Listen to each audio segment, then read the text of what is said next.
அரசியலில் உண்மையையும் பொய்யையும் பிரித்தறிவது இன்று மிகவும் அவசியமாகியுள்ளது.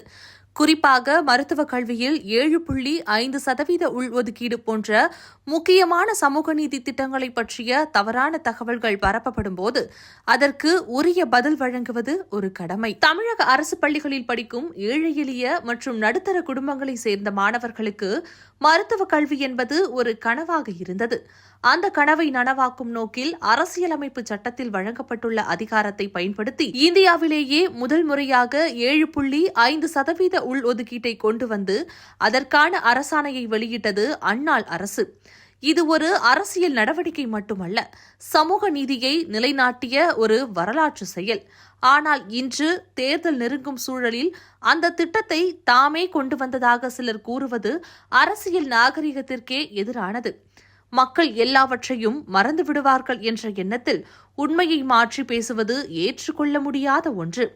7.5% உள்ஒதுக்கீடு என்பது யாருடைய தனிப்பட்ட சாதனையும் அல்ல. அது ஒரு அரசின் தீர்மான செயல். அதற்கான ஆவணங்களும் அரசாணைகளும் கால வரிசையும் அனைத்தும் மக்களுக்கு தெரிந்ததே. தமிழக அரசியல் வரலாற்றில் சில திட்டங்கள் குறிப்பிட்ட தலைவர்களுடன் இணைந்து நினைவு கூறப்படுகின்றன. அந்த வரிசையில் சத்துணவு திட்டம் என்றால் புரட்சித் தலைவர் நினைவுக்கு வருகிறார்.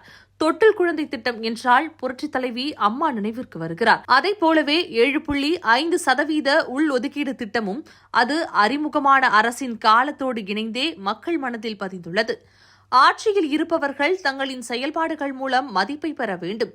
பிறர் செய்த செயல்களை தங்களுடையதாக மாற்றி கூறுவதால் அல்ல.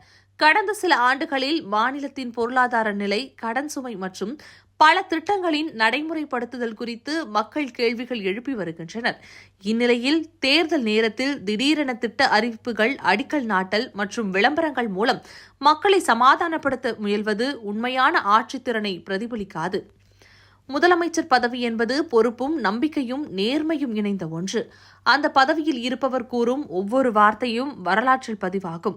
ஆகையால் உண்மைக்கு புறம்பான தகவல்களை பரப்புவது மாநில மக்களின் நம்பிக்கையை பாதிக்கும். தமிழக மக்கள் அரசியல் விழிப்புணர்வு கொண்டவர்கள். அவர்கள் எதை யார் செய்தார்கள் என்பதையும் எப்போது செய்தார்கள் என்பதையும் தெளிவாக நினைவில் வைத்திருக்கிறார்கள். பொய்யான விளம்பரங்களாலும் அரசியல் சலசலப்பாலும் உண்மையை மறைக்க முடியாது. பொய்யாலும் விளம்பரத்தாலும் உயர்ந்தவன் வாழ்க்கை நிலைக்காது. இந்த உண்மையை வரலாறு பலமுறை நிரூபித்துள்ளது. அரசியல் என்பது குற்றச்சாட்டுகளின் போட்டி அல்ல, அது செயல்பாடுகளின் மதிப்பீடு. மக்கள் முன்னிற்கும் ஒவ்வொருவரும் உண்மையுடன் நிற்க வேண்டும். எனவே 7.5% உள்ஒதுக்கீடு போன்ற சமூக நீதி திட்டங்களை அரசியல் பலனுக்காக தவறாக விளக்காமல் அதன் உண்மை வரலாற்றை மதிக்க வேண்டும். மக்களின் நம்பிக்கையை காக்க வேண்டியது ஒவ்வொரு தலைவரின் கடமையாகும். இனியாவது தவறான உரைகளையும் உண்மைகளுக்கு புறம்பான விளக்கங்களையும் நிறுத்தி நேர்மையான அரசியல் பண்பாட்டை கடைபிடிக்க வேண்டும் என்பதே இந்த வலியுறுத்தல்.